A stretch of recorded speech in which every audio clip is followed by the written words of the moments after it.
Muslimin dan muslimat rahimakumullah. Assalamualaikum warahmatullahi wabarakatuh. Waalaikumsalam.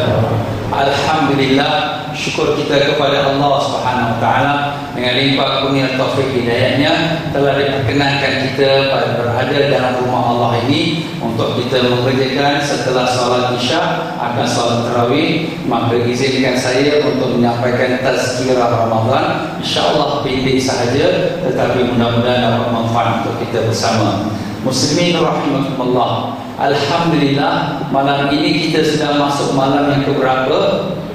25 Ramadan. Malam 25 Ramadan ini adalah salah satu malam yang sangat diharapkan berlakunya Lailatul Qadar. Sebab Rasulullah sallallahu alaihi wasallam sudah bersabda, "Taharraw Lailatul Qadri fi witri min asyar awakhir Ramadan." Atau kama qala alaihi salatu wassalam, carilah kamu Lailatul Qadar pada malam-malam ganjil daripada 10 malam terakhir Ramadan. Dan malam ini malam 25 termasuk pada malam-malam ganjil. Jadi mudah-mudahan malam ini juga kemungkinan tak mustahil berlakunya Lailatul Qadar. Cuma di sini, di sisi sebahagian besar alim-alim ulama kita, Lailatul Qadar itu berpindah-pindah antara satu tahun ke satu tahun. Maksudnya tidak tetap satu malam sahaja, iaitu ada mungkin 21, 23, 25, 29, 27. Dan Al-Imam Ghazali rahimahullah SWT telah membuat satu garis panduan bahawa kalau kita nak tahu malam Lailatul Qadar itu bila, kita lihat kepada dia punya permulaan puasa Ramadan. Jadi kalau sekiranya puasa Ramadan kita itu iaitu berlakunya pada hari Khamis, kita mula puasa hari apa tuan-tuan? Hari Khamis. Jadi kalau kita mula puasa Ramadan pada hari Khamis, Lailatul Qadar itu jatuhnya pada malam 25 hari bulan, malam 25 Ramadan. Malam 25 Ramadan. Jadi maknanya di sini malam ini adalah merupakan malam yang diharapkan sangat-sangat berlakunya Lailatul Qadar. Dan garis panduan yang telah dibuat oleh Imam Ghazali itu telah dicuba oleh banyak alim-alim ulama. Salah seorang daripada mereka ialah Imam Abu Hasan Asy'adzali. Imam Abu Hasan Asy'adzali rahimahullah taala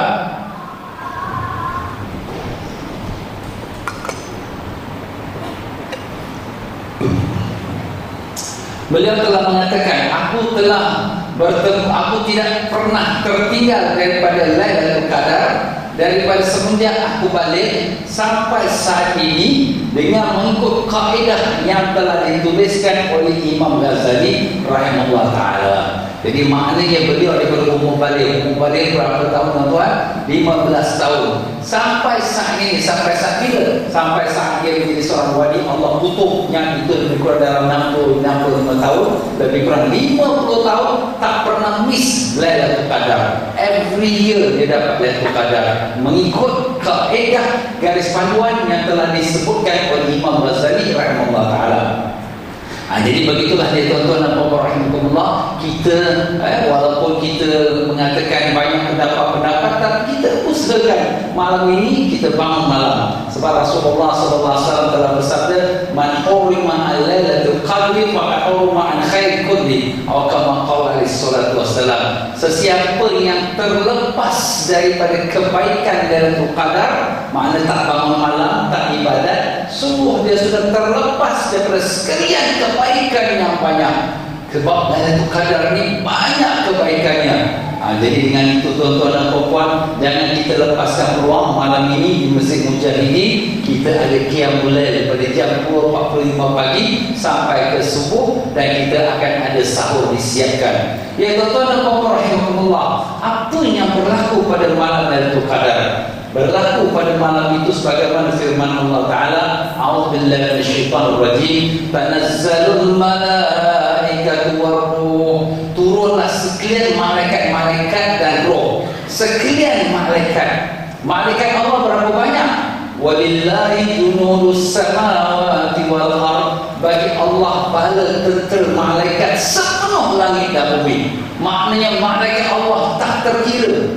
Dan kita dapat gambarkan bagaimana malaikat Allah tak terkira itu, iaitu apabila Allah Subhanahu wa taala memerintahkan malaikat membangunkan Baitul Ma'mur. Baitul Ma'mur itu di langit yang ketujuh, yaitu satu rumah yang seumpama Baitullah Kaabah di Mekah. Dan malaikat ini dia akan tawaf keliling Baitul Ma'mur setiap hari 70,000 malaikat. Setiap hari 70,000 malaikat. Dan setiap malaikat yang sudah tawaf tidak boleh repeat second chance lagi, tak boleh lah. Maknanya every day new malaikat 70,000. Bila tu start? Sebelum Nabi Adam dijadikan. Allah, sebelum Nabi Adam dijadikan sampai hari ini, every day 70,000 malaikat yang tawaf keliling Baitul Ma'mur yang di langit yang ketujuh. Berapa banyak malaikat ni? Tak terkira. Ini semua malaikat ni pada malam itu kadang semua turun. Malaikat jaga pintu langit yang pertama, yang kedua, ketiga, keempat, kelima, keenam, ketujuh. Semua malaikat-malaikat semua ni turun ke bumi. Tanazzal malaikatu waruh. Dan roh, siapa tu roh? Iaitu malaikat Jibril alaihissalam. Dia chief lah, captain dia, general. Malaikat Jibril ni dia ada 600 sayap. 600 sayap. Dan pada malam Lailatul Qadar, pada malam ini dia hanya buka 2 sayap dia saja. 2 sayap. Dan apabila dia buka 2 sayap, tutup antara timur dan barat. Wow, besarnya malaikat Jibril. Itulah dia malaikat Jibril. Pada malam Lailatul Qadar dia buka 2 sayap. Dan bila dia buka 2 sayap, tutup antara langit dengan bumi. Dan itulah apabila pada malam Lailatul Qadar malaikat Jibril dan semua malaikat turun. Pertama tempat yang mereka turun di Baitullah Kaabah di Mekah Al-Mukarramah. Dan malaikat Jibril mencacahkan bendera la ilaha illallah Muhammadur Rasulullah sallallahu alaihi wasallam atas Kaabah. Kemudian memerintahkan semua malaikat, pergilah kamu pergi ke mana rumah-rumah orang yang sedang ibadah, masjid-masjid orang yang tengah sembahyang, orang tengah berdoa, semua pergilah. Untuk buat apa? Nak beri salam kepada mereka. Salamun hiya hatta matla'il fajr. Malaikat itu mengucapkan salam sampai terbit fajar. Jadi apabila mereka pergi kepada tempat orang-orang yang sedang sembahyang, orang sedang berdoa, orang sedang berzikir, maka dia akan sentuh kepada orang ini. Assalamualaikum. Assalamualaikum. Ustaz, mana kita tahu malaikat beri salam pada kita? Ada tanda dia, tuan-tuan. Apabila seseorang itu disalami oleh malaikat, maka dia punya bulu rumah dia naik. Dan kemudian hati dia jadi sayu, air mata dia pun mengalir, menangis dengan penuh kesedihan dan kesyahduan. Itu tanda dia disentuh dan disalami oleh malaikat. Siapa yang dapat, itu rezeki dia lah. Ya? Bolehkah kita nak dapatkan salam malaikat itu? Jawapan Nabi, boleh. Macam mana kita nak dapat salam malaikat itu? Dalam hadis yang lain Nabi memberitahu, sesiapa yang memberi orang berbuka puasa pada bulan Ramadan ini akan dia disalami oleh malaikat pada malam Lailatul Qadar. Jadi kalau kita ada rezeki lebih, kita bagi orang buka puasa. Kalau tempat negeri kita nak bagi orang buka puasa pun dah banyak, dah penuh dah tahun buka puasa, kita boleh salurkan kat mana-mana negeri-negeri miskin. Ni masih lagi 4-5 hari. Kita niatkan malam ini, aku nak keluarkan $100 untuk nak infak, untuk nak beri belanja kepada orang nak buka puasa. Kita niatkan dia, kita nazarkan dia. Bila tanyalah mana negeri miskin, kita pun hantarkan dia ke sana supaya dapatlah dia kita pahala memberi makan orang berbuka puasa. Orang yang beri makan orang berbuka puasa pada malam Lailatul Qadar akan disalami oleh malaikat dan dia akan dapat merasakan kekerunan itu. Apabila salam malaikat itu terasa, maka dia akan menitis air mata putus syahdu, lazatnya. Kalau dia tengah berdoa, rasa tak nak berhenti pada doa. Kalau dia tengah sujud, rasa tak nak angkat kepala pada sujud. Begitulah manisnya apabila dia dapat salam daripada malaikat. Tetapi malaikat tidak masuk di rumah-rumah, di tempat-tempat yang ada patung. Kalau rumah kita, dalam kita ada patung, mau patung besar-besar, patung haiwan-haiwan, kambing ke, kuda ke, apa ke, malaikat tak masuk rumah itu. Dan demikian juga malaikat tidak masuk anjing ni najis. Jadi rumah yang ada anjing, orang yang pelihara anjing, malaikat tak masuk. Sebab tu kita orang Islam tak boleh pelihara anjing. Melainkan kalau dia jadi peladang, dia jaga anjing tu, jaga ladang dia, kambing lembu dia, tapi di luar rumah, bukan duduk dalam rumah. Dan demikian juga malaikat tidak masuk rumah yang ada orang-orang yang berhadas besar, junub. Dia sudah bersama suami isteri tapi belum mandi, berjunub, maka malaikat tak masuk rumah itu. Itulah dia keadaan pada malam, iaitu kadar rumah yang tak dimasuki oleh malaikat. Dan Nabi SAW mengatakan bahawa malam Lailatul Qadar itu diampunkan semua dosa-dosa orang yang berdiri ibadat pada malam Lailatul Qadar, melainkan 4 orang saja yang tak diampunkan. Sahabat pun dah rasa terkejut. Siapakah 4 orang itu ya Rasulullah? Nabi SAW pun memberitahu 4 orang itu. Yang pertama ialah mudminul khamar, orang yang berterusan tubuh minum arak. Orang yang tubuh minum arak, orang yang ambil dadah, yang selalu fly, mabuk, orang macam ini tidak dapat pengampunan Allah walaupun malam Lailatul Qadar. Sedangkan Lailatul Qadar itu begitu luasnya rahmat Allah, tapi orang ini tak dapat pengampunan Allah, melainkan kalau dia betul-betul taubatan nasuha. Jadi kalau ada orang macam itu, ya Allah, aku taubat padamu ya Allah, taubatan nasuha, mudah-mudahan diterima Allah dan dapat pengampunan Allah. Yang kedua, qati'us silaturrahim, yaitu orang yang memutuskan silaturrahim, orang yang bergaduh dengan adik-beradik dia, dengan saudara mara. Kau bukan saudaraku, kau bukan abangku, kau bukan adikku. Wah, dia tunjuk marah dia. Maka orang yang putuskan silaturahim, walaupun malam Lailatul Qadar sekalipun dia menangis pada Allah, tidak dapat pengampunan Allah. Sebab tu kita kalau ada selisih faham dengan adik-beradik, saudara mara kita, jangan sampai kita keluarkan perkataan engkau bukan saudaraku. Jangan. Sebab itu orang yang putus silaturahim. Siapa yang putuskan silaturahim, Allah putuskan hubungan dia dengan Allah, terputus dia dengan Allah, tak dapat rahmat Allah Ta'ala.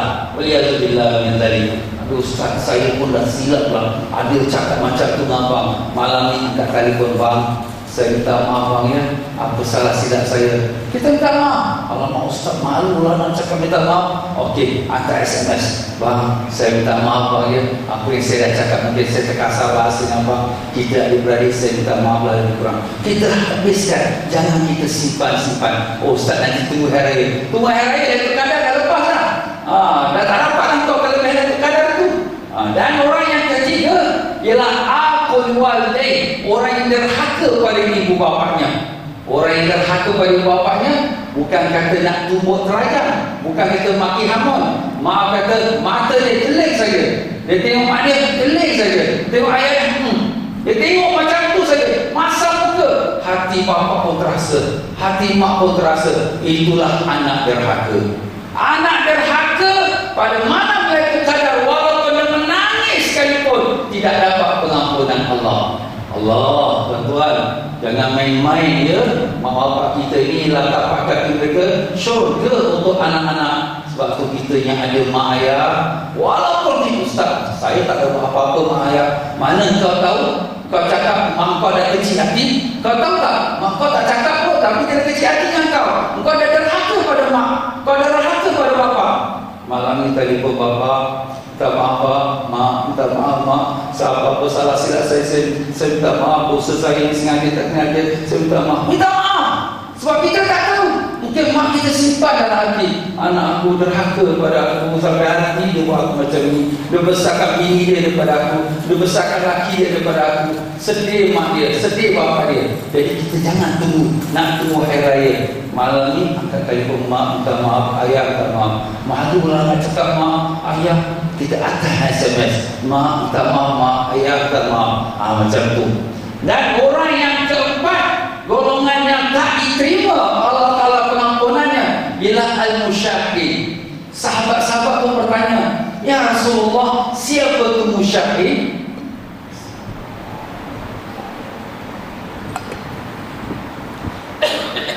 Siapa itu musyahid?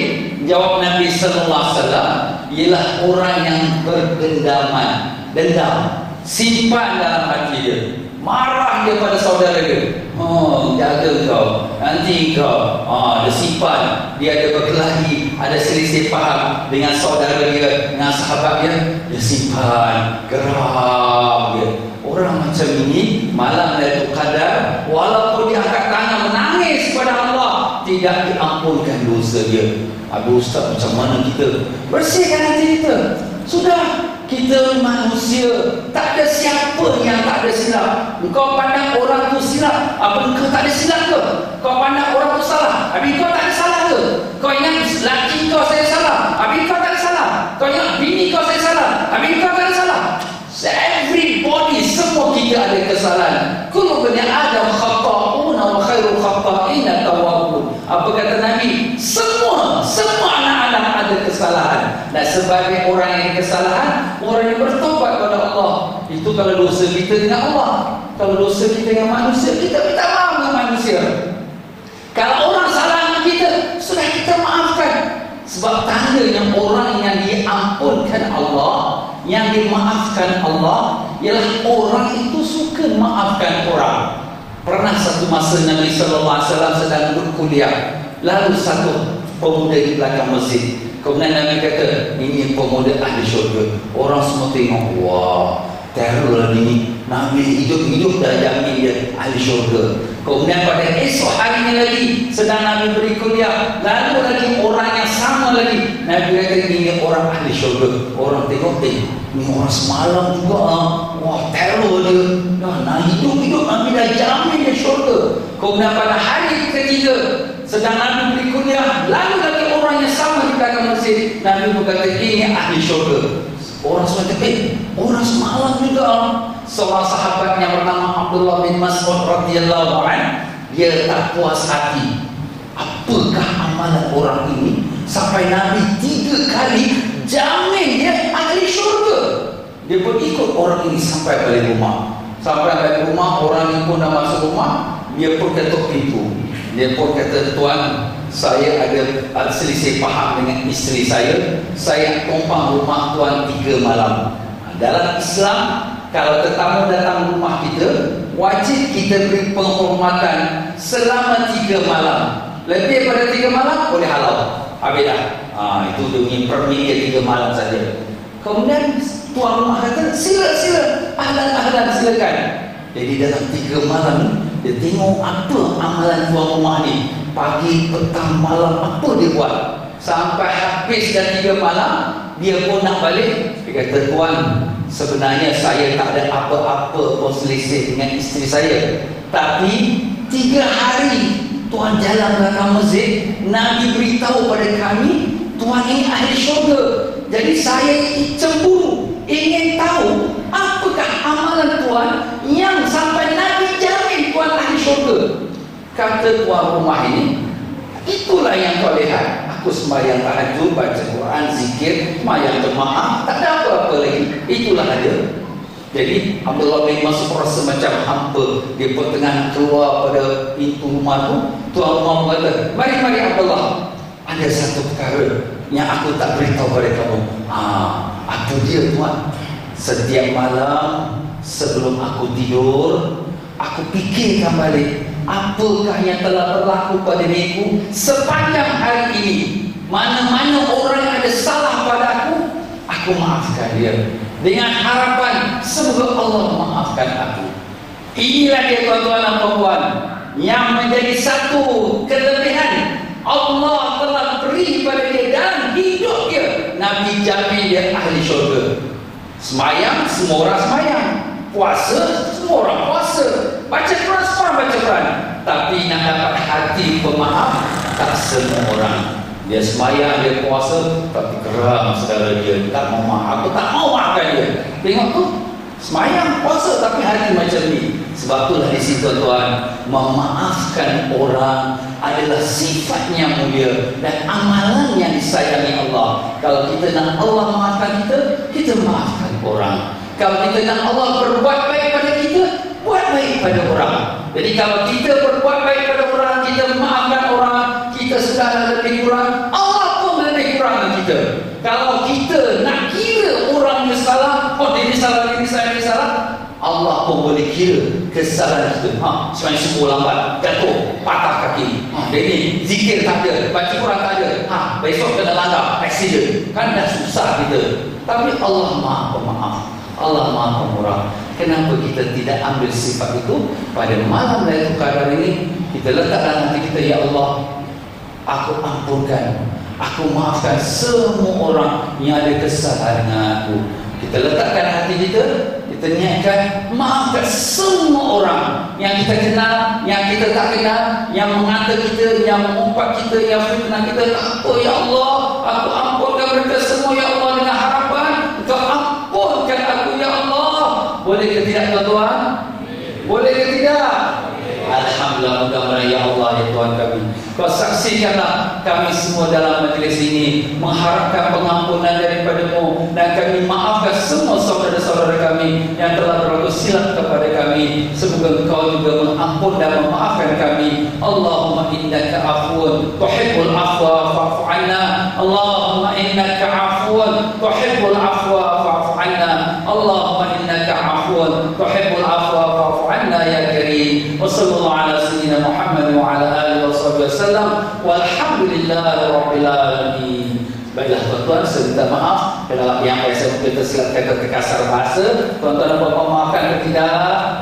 Terima kasih banyak. Aku qauli hadza wa sallallahu wa lakum. Wassalamualaikum warahmatullahi wabarakatuh.